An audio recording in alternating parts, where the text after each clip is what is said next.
Hello and welcome. In this video, we are going to explore the basics of working with repositories on GitHub. This is your first step towards mastering collaborative coding. First, what exactly is GitHub?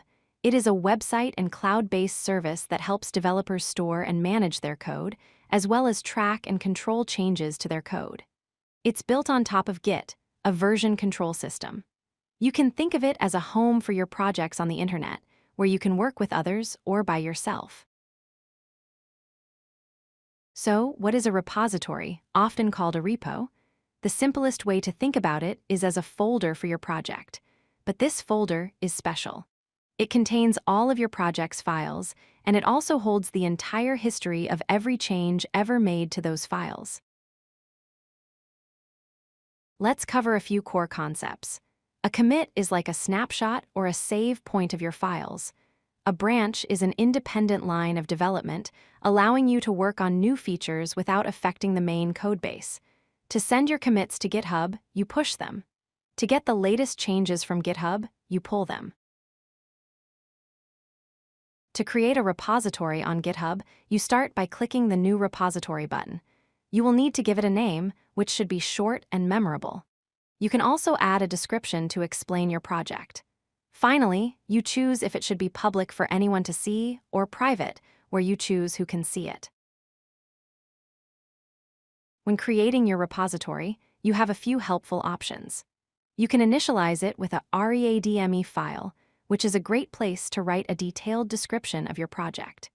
You can also add a .gitignore file to tell Git which files to exclude, and you can choose a license to define how others can use your code.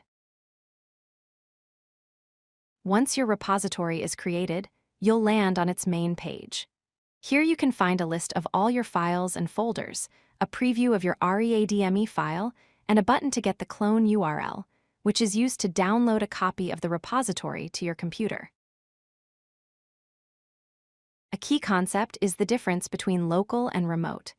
The remote repository is the one that lives on GitHub's servers. The local repository is the copy that you have on your own computer.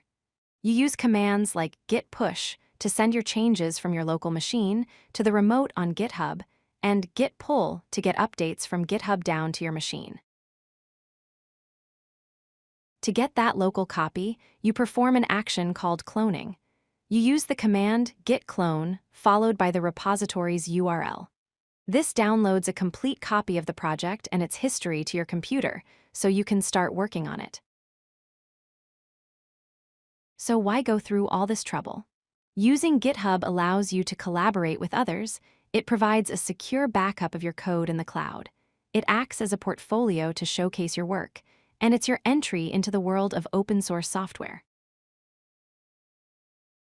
To summarize, GitHub is the online home for your Git projects. A repository is a project's folder. You clone a repository to get a local copy. A commit is a snapshot of your changes.